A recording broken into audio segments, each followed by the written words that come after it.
Merci Jésus. Merci Jésus-Christ de Nazareth. Oh, c'est vrai Seigneur. Merci Roi des Rois. Béni sois-tu Jésus. Béni sois-tu Roi des Rois. Béni sois-tu Seigneur des Seigneurs. Papa, ce matin mon âme te bénit. Mon âme te glorifie. Mon âme te dit Alléluia. Mon âme te dit gloire à toi Jésus-Christ de Nazareth.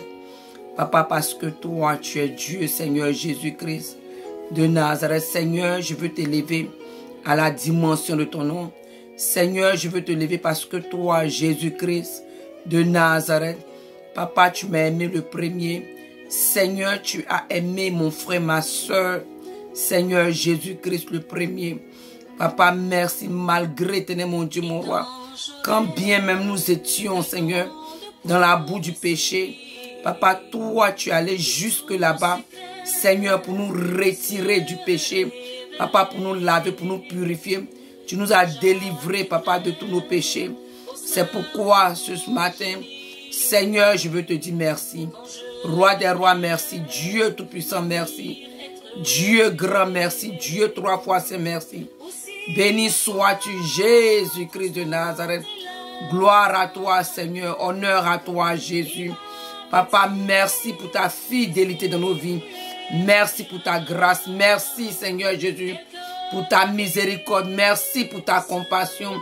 Merci pour ta patience. Jésus-Christ de Nazareth. Papa, que toi, tu manifestes chaque jour envers nous. Merci pour ta bonté, Seigneur. Papa, merci encore pour l'opportunité, le privilège. Papa, que toi, tu me donnes, éternel, mon Dieu, mon roi. Papa, de venir exhorter, Seigneur. De venir réveiller, Seigneur. Papa, de venir encourager Jésus-Christ de Nazareth. Parler, éternel, mon Dieu, mon roi. Papa, à une de tes brebis, Jésus, afin qu'elle entende ta voix. Papa, qu'elle te suive. Jésus-Christ de Nazareth. Papa, toi-même, éternel, mon Dieu, prends contrôle de toutes choses. Seigneur, prends contrôle, Jésus-Christ de Nazareth, de toutes choses. Ô Saint-Esprit de Dieu, je me remets entre tes mains. Papa éternel, mon Dieu, mon roi. Papa, que ma personne diminue. Que mon moi diminue, Seigneur Jésus, Christ de Nazareth. Mais que toi, Seigneur Jésus-Christ, Papa, tu crois en moi, Seigneur. Seigneur, toi-même parle à travers moi. Jésus parle à travers moi. Papa, toi-même ce matin touche ma bouche. Seigneur Jésus-Christ de Nazareth. Papa, et ôte de ma bouche. Papa, tout ce qui est mensonge, tout ce qui est orgueil, tout ce qui est fierté, tout ce qui est, mon Dieu, mon roi, Papa, qui ne glorifie pas ton nom. Seigneur, et que toi-même, Seigneur, tu mets tes paroles dans ma bouche. Papa, mets tes paroles dans ma bouche. Seigneur Jésus-Christ de Nazareth. Papa, éternel, mon Dieu, mon roi. Seigneur, que ta brebis entende. Seigneur Jésus-Christ de Nazareth. Papa, ta voix à travers moi et qu'elle te suive. Jésus, merci, roi des rois. Que l'honneur et la gloire te reviennent. Merci, Jésus-Christ de Nazareth. Amen. Amen. Amen. Mon frère, ma soeur, shalom, shalom, shalom, shalom. Shalom. Encore aujourd'hui, le Seigneur m'a mis quelque chose à cœur. Que je vais venir partager avec vous. Qui se trouve dans le livre de... Donnez-moi une minute.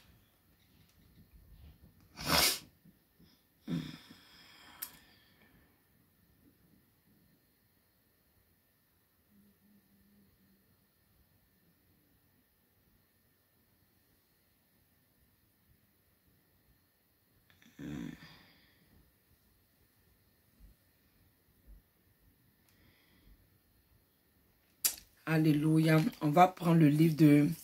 Mon exhortation va se tirer du livre de Galates 6. Je vais tirer mon exhortation du livre de Galates 6 à partir le verset 4 à 5. Galates 6, verset 4 à 5. Galates 6, verset 4 à 5. Alléluia. C'est de là-bas que je vais tirer mon exhortation. Mon exhortation. C'est de là-bas que je vais tirer mon exhortation du jour. Alléluia. Alléluia.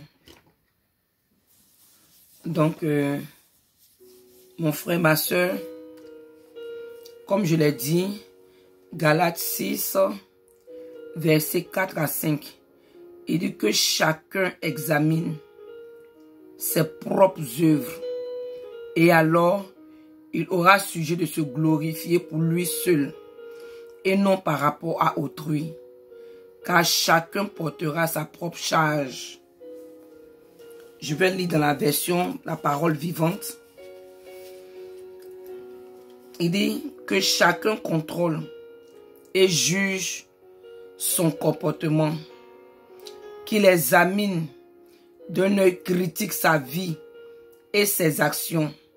S'il y découvre quelques aspects louables, que ce soit pour sa satisfaction personnelle, mais qu'il garde sa fierté pour lui et n'en fasse pas état devant les autres.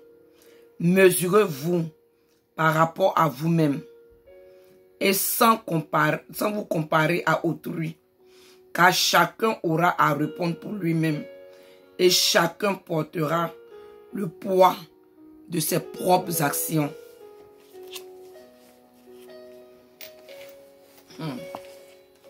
Mon frère, ma soeur, toi et moi, nous avons entendu ce que la parole de Dieu nous dit. Tu as entendu, j'ai entendu ce que la parole de Dieu nous dit ici.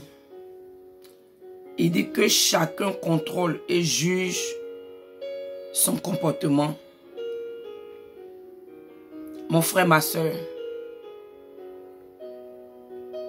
que chacun, que toi, mon frère, toi, ma soeur qui m'écoute, toi, mon frère qui est chrétien, toi, ma soeur qui est chrétienne, le Seigneur dit, juge et contrôle ton comportement. Examine d'un œil critique ta propre vie et tes actions. N'examine pas la vie d'autrui. N'examine pas la vie de ton voisin. N'examine pas la vie de ta voisine. N'examine pas la vie de ton mari, de ta femme, la vie de ton père ou même de ta mère biologique, la vie de tes frères biologiques, de tes soeurs biologiques, la vie même de tes frères en Christ, de tes soeurs en Christ, la vie de ton père spirituel, de ta mère spirituelle, la vie de ton père dans la foi, ta mère dans la foi, la prophétesse du prophète, la vie de qui que ce soit, la vie même des politiciens, la vie des autorités de ton pays, la vie d'autrui. Il dit, l'apôtre Paul nous dit ici, que chacun contrôle et juge son comportement. Contrôle et juge ton comportement chrétien, chrétienne. Qu'il examine d'un œil critique. Parce que c'est facile pour nous d'examiner la vie d'autrui avec un œil critique. Aujourd'hui, les Ivoiriens actuellement même ça bat le plein. Ahmed Bakayoko est mort. Chrétien, les chrétiens, les chrétiennes. Va voir sur les directs. Ou bien même sur les posts. Oh, c'était un franc-maçon. C'est très bien qu'il est mort. Celui-là, il était un voleur. Celui-là, il était comme ça. Ahmed Bakayoko était comme ça. Ahmed Bakayoko était ceci. Il est mort. C'est de l'œil critique que en tant que chrétien, en tant que chrétienne, le Seigneur nous demande, l'œil critique avec lequel il nous demande d'examiner nos vies, d'examiner nos actions. C'est cet œil critique-là qu'on prend Et on va examiner la vie d'Ahmed Bakayoko. On va examiner la vie d'Alassane Dramane Ouattara. On va examiner la vie de Bitogo. La vie de Soro Guillaume. On va examiner leur vie parce que eux, leur vie est publique. Mais nous-mêmes, notre vie là, on ne prend pas ce même œil critique là pour examiner nos vies, pour examiner nos comportements. Chrétiens, chrétiennes, le Seigneur dit que chacun contrôle et juge son comportement. Juge ton comportement, contrôle ton comportement, examine tes propres œuvres. Toi en tant que chrétien, toi en tant que chrétienne, toi qui connais la parole de Dieu, toi qui connais la vie qui n'est pas étrangère, mais étranger à la vie de Christ. Nous en tant que chrétiens, en tant que chrétiennes, nous ne sommes pas étrangers ou étrangères à la vie de Christ. Toi, tu sais que le Seigneur dit de ne pas mentir. Le Seigneur dit de ne pas voler. Le Seigneur de ne pas se masturber. De ne pas regarder les films porno. Mais toi, c'est-à-dire que tu pratiques même le péché. Nous pratiquons le péché. Hein? Toi et moi là. Nous pratiquons le péché. Mais, au lieu que on contrôle et on juge notre propre comportement, au lieu qu'on examine d'un œil critique nos vies et nos actions, on laisse nos vies. Mais comme les politiciens, les autorités de nos pays sont sur la place publique là, c'est pour eux qui nous intéressent. Et on est derrière nos téléphones, derrière nos ordinateurs, derrière nos trucs, et puis on est en train d'écrire, commenter, parler mal même. Examiner leur vie d'un œil critique. Alors que le Seigneur nous demande, à travers les écritures de Paul, que toi et moi, en tant que chrétien, en tant que chrétienne, chaque jour que Dieu fait là, on doit juger notre comportement. On doit examiner nos œuvres, les actions que nous posons, les actes que nous posons. On doit examiner la vie que nous vivons en tant que chrétien, en tant que chrétienne, en tant qu'enfant de Dieu. La vie que nous menons là, on doit l'examiner, on doit juger. Mais on ne le fait pas. Parce que comme les politiciens, eux, leur vie est publique. Leur vie là, c'est public. Ah, la servante de Dieu, Ange, c'est pour elle qu'on prend. Le serviteur de Dieu, c'est pour lui qu'on prend. Le pasteur, lui, c'est sa vie qu'on prend le temps. On connaît tout sur la vie des hommes de Dieu. On connaît tout sur la vie des servantes de Dieu. On connaît tout sur la vie des politiciens. Ce qu'ils ont fait de mauvais. Ce qu'ils font, on connaît tout. C'est-à-dire que d'un œil critique, on décortique leur vie comme ça. On examine leur vie. On check leur vie. Mais pour nous-mêmes là, en tant que chrétiens, en tant que chrétienne, en tant que enfant de Dieu, fille de Dieu, fils de Dieu, on ne porte pas ce œil critique là sur notre propre vie, sur nos actions, sur nos comportements. Non. Il dit, examine ta vie. Paul, comme il dit que Paul, il était très radical. On dit que, il dit, c'est aujourd'hui là, si tu me parles, on dit que tu parles mal, tu es en train de nous critiquer, tu es en train de nous juger. Il dit que chacun, il vient dire, ma soeur, arrête de parler d'Ahmed Bakayoko. Lui, il a sa vie, il laisse sa vie, mais et toi-même ta vie, pourquoi tu me juges? Pourquoi tu me condamnes? Pourquoi tu me critiques? Tu es en train de me critiquer, alors que ce n'est pas ce que la Bible te demande. La Bible dit, laisse la vie d'Ahmed Bakayoko, laisse la vie d'Alassane Dramane Ouattara, du président Alassane Dramane Ouattara, laisse la vie de Bitogo, laisse la vie de Soro Guillaume, laisse la vie de Ténébrahima Ouattara, laisse la vie des politiciens de ton pays là, laisse leur vie. Mais toi, ta vie là, l'œil critique que tu prends pour critiquer leur vie, tu prends pour examiner leur vie, tu prends pour contrôler leur vie, juger leur vie là. Il dit, ce même œil critique là, il faut l'amener plus près de toi, dans toi-même ta vie. Dans toi-même ta vie.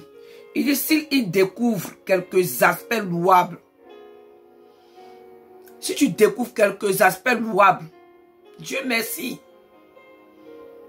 Si tu découvres que à toi tu ne mens pas, toi tu ne voles pas, toi tu ne pratiques pas le péché, c'est bon pour toi.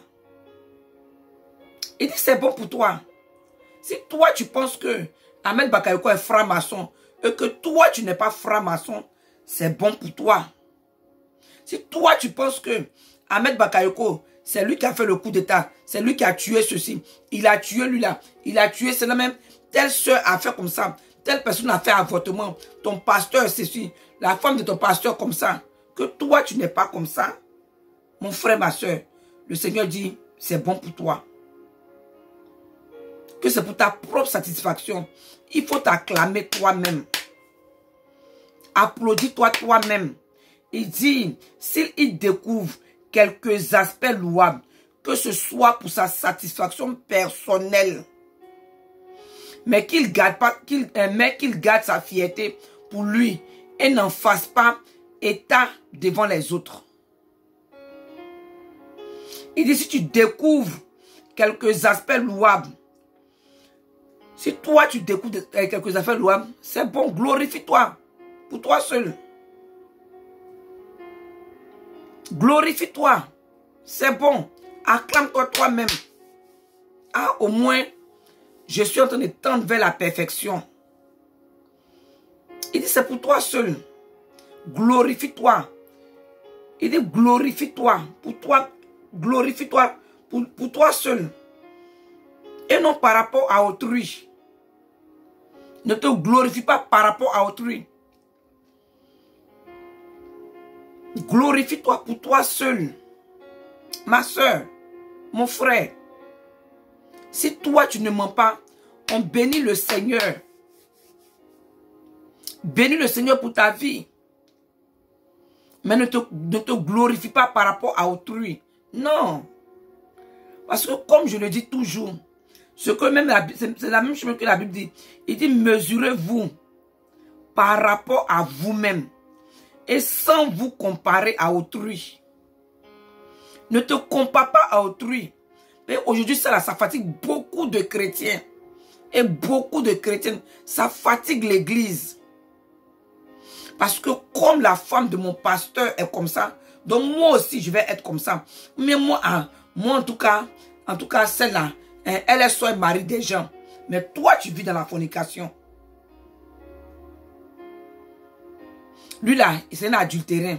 Mais toi-même là, tu vis dans le péché, tu vis dans le concubinage. Tu vis dans la fornication. Tu te masturbes.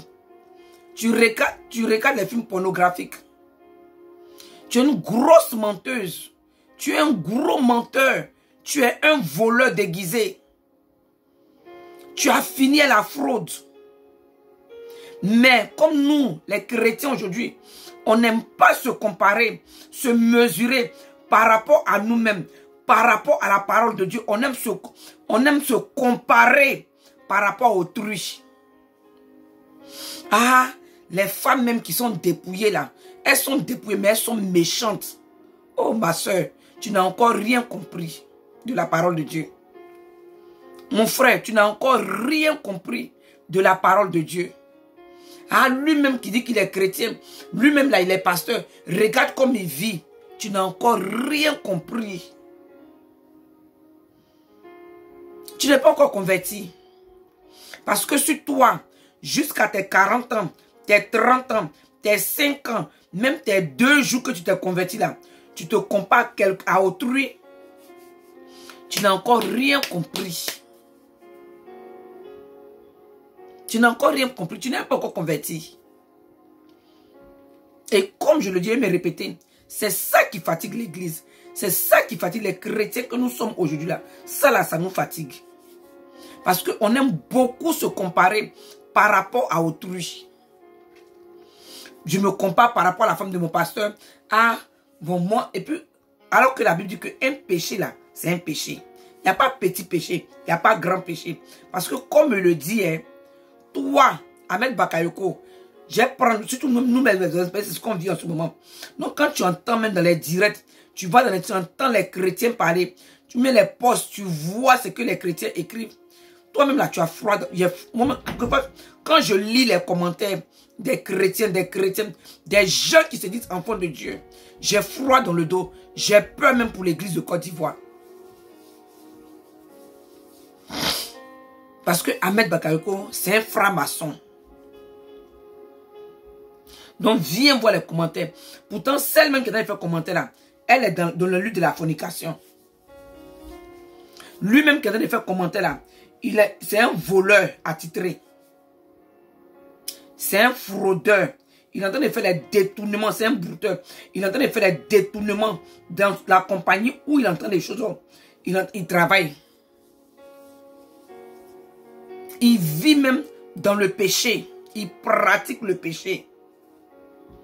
Il vient juste même de regarder. Peut-être même le film porno est là. Il est en train de, pendant qu'il est en train de regarder là, il est en train de se masturber avec une main. Puis prendre l'autre main là pour commenter sur le direct. Où ils sont en train de parler mal d'Ahmed Bakayoko. Et puis lui aussi, il est en train d'ajouter pour lui. Lui, en tant que chrétien, il est en train de fumer la cigarette. Mais il a son boya dans la bouche. Et puis il entend des cris. Il n'a qu'à aller à l'enfer. Et c'est bien fait pour lui les morts. Dieu merci. Mais mon frère, ma soeur, ce que tu oublies, il n'y a pas de petit péché. C'est vrai que toi, tu n'es pas franc-maçon. Toi, tu n'as pas ordonné qu'on coupe peut-être la tête de Kofi Toussaint. Tu n'as pas ordonné, tu n'as pas fait des coups d'état, tu n'as pas tué des milliers de personnes. Mais le petit mensonge que tu ne veux pas te débarrasser de ça là, mon frère, ça va te rappeler, toi et puis Ahmed Bakayoko, si vous serez dans le lac de feu, si toi tu ne te répands pas. Mais si lui ne s'est pas repenti, toi et lui, vous serez dans le lac de feu. Ensemble. Mais il n'y a pas de petits péchés. Il n'y a pas de petits péchés. Mais toi, tu aurais volé seulement que peut-être 5 francs CFA. Lui, il a volé peut-être 1 million de francs CFA. Vous deux là, le truc, on appelle ça vol. Que pour toi soit 5 francs, que pour lui soit 1 million. Vous deux, si vous mourrez sans vous repentir, vous allez dans le lac de feu, vous allez finir dans le lac de feu ensemble. C'est à cause de ça. Le Seigneur dit, ne te compare pas par rapport à qui que ce soit. Ne te compare pas, à autrui. Ne te compare pas par rapport à autrui. Il ne faut pas te mesurer par rapport aux autres. Mesure-toi par rapport à toi-même, par rapport à la parole de Dieu. Pour voir si tu es encore dans la foi. C'est la parole de Dieu qui doit être ton baromètre. C'est la parole de Dieu qui doit être ton miroir. C'est la parole de Dieu. Tu dois te regarder, te comparer, examiner ta vie d'un œil critique par rapport à la parole de Dieu. Tes actions là, tu dois juger tes actions, examiner tes actions, ton comportement par rapport à la parole de Dieu et non par rapport à autrui. Parce qu'il dit car chacun aura à répondre pour lui. Chacun. Chacun de nous. On aura à répondre pour nous-mêmes. Tu n'as pas à répondre pour Ahmed Bakayoko. Tu n'as pas à répondre pour Ange. Tu n'as pas à répondre pour ton papa. Tu n'as pas à répondre pour tes enfants. Tu ne vas pas répondre même pour ta femme. Tu n'as pas à répondre pour ton mari. Tu n'as pas à répondre pour ton pasteur. Pour la servante de Dieu. Pour le serviteur de Dieu en bas de qui tu es. Tu ne vas pas répondre pour tes parents biologiques. Personne ne va répondre pour qui que ce soit. Chacun de nous, on va répondre pour nous-mêmes. Donc, à cause de cela là, ne te compare pas à autrui. Ne te compare pas à Ange. Ne te compare pas à Esther, lui de Jésus. Ne te compare pas à ton pasteur, à la femme de ton pasteur. Si eux, ils veulent vivre leur vie comme ils veulent, toi, ne compare pas ta vie à leur vie. Ne dis pas, beaucoup de chrétiens, c'est notre problème. À moi, comme moi, je ne pêche pas comme l'autre. On justifie notre vie de péché. Parce que moi, ces petits mensonges, moi pour moi là, c'est mensonge. Moi, je ne braque pas.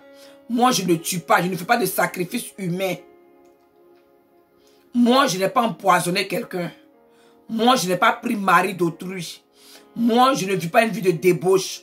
Je ne vis pas une vie d'adultère. Je ne vis pas une vie de fornication.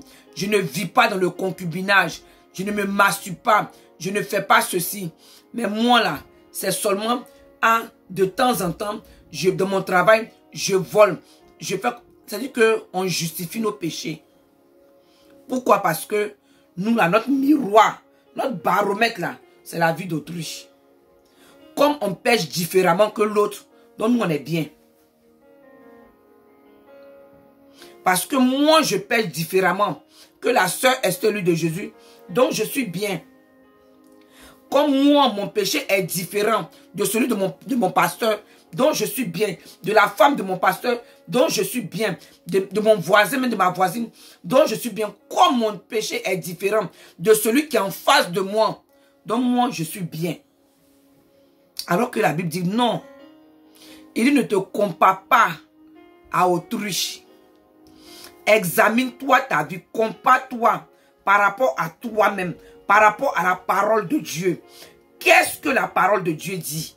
Examine ton comportement, juge ton comportement, examine ta vie et tes actions par rapport à la parole de Dieu. Qu'est-ce que la parole de Dieu dit? Parce que comme je le dis toujours, ce que nous les chrétiens on oublie, c'est que nous serons jugés. On va être jugés par nos œuvres. On est sauvé par la grâce, hein? Mais on sera jugé par nos œuvres. Et les œuvres là, c'est par rapport à on va être par rapport à la parole de Dieu. Comment le Seigneur a demandé aux chrétiens de se comporter? Quelle attitude un chrétien doit avoir? Comment tu dois t'habiller? Comment tu dois parler? Comment tu dois, en tout cas, par rapport à la parole de Dieu là, c'est par rapport à cela qu'on sera jugé. Donc, chrétien, chrétienne, je t'exhorte ce soir, ou bien ce matin, mon frère, ma soeur, examine-toi par rapport à la parole de Dieu. Juge ton comportement par rapport à la parole de Dieu. Examine d'un œil critique. Je répète encore, l'œil critique que tu prends pour examiner la vie d'autrui. Que tu prends pour examiner la vie de ton prochain, la vie de ton mari, la vie de ta femme, la vie de tes enfants biologiques, la vie de tes enfants spirituels, la vie de ton père spirituel, ta mère spirituelle, tes frères spirituels là. Mon frère, ma soeur, ramène cet œil-là sur toi-même, ta vie, sur ton comportement et tes actions et juge-les. Est-ce que je vis comme Dieu veut que je vive? Glorifie-toi. Faut pas te glorifier par rapport à autrui. Parce que comme moi je pêche différemment, c'est que je m'applaudis. Ah, non c'est bon, je fais bien. Non, non, non, non, non, non, non, non, non. Non, non, non, non, non, non, non, non, non, non, non. C'est pas ce que la parole de Dieu nous dit. Il dit, mesurez-vous par rapport à vous-même. Et sans vous comparer à autrui. Car chacun aura à répondre pour lui-même. Et chacun portera le poids de ses propres actions. Le jour du jugement, tu ne pourras pas parler pour tes enfants. Et moi, comme il dit ça, ça me fait peur. Tu ne pourras pas parler pour ton mari. Tu ne pourras pas parler pour les membres de ta famille, tes parents. Tous ceux que tu aimes. Sur la terre, là, tu es prêt même à te sacrifier pour eux. Tu es prêt à te prostituer pour eux. Tu es prêt à tuer pour eux. Tu es prêt à faire des choses pour eux. Le jour du jugement, tu ne pourras pas parler pour eux.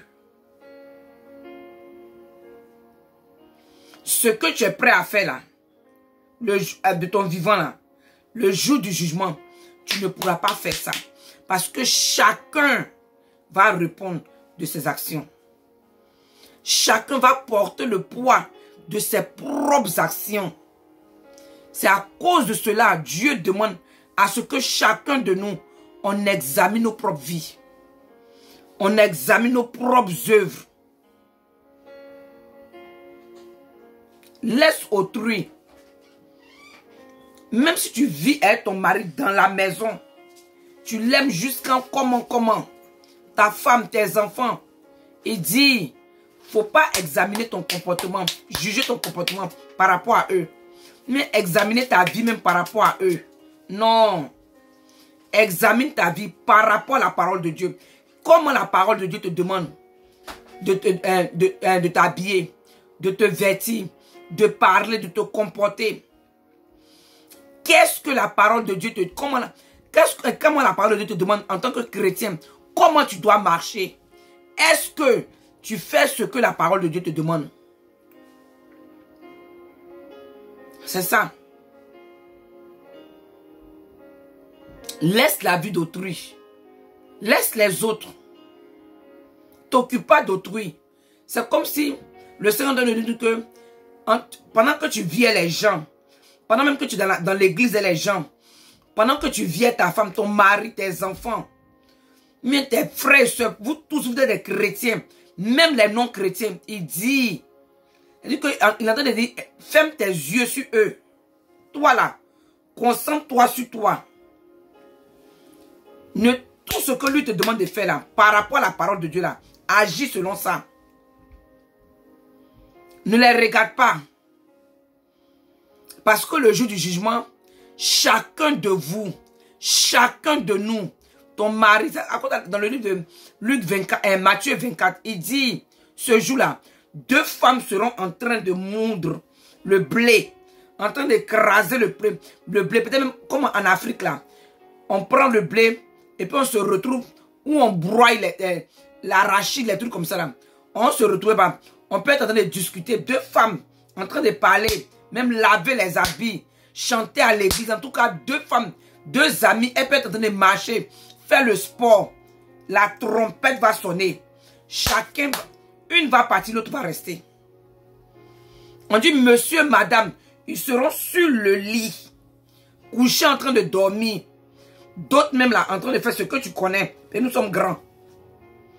Et puis si la trompette sonne, pendant qu'ils sont en train de faire ça là, ça sonne là, un va rester, l'autre va partir. Une femme peut être en train d'allaiter son enfant. L'autre va partir, et puis l'enfant va partir, puis elle peut-être va rester. Mais l'enfant va rester, puis elle, en tout cas, l'enfant va partir, puis elle va rester. Il est encore bébé.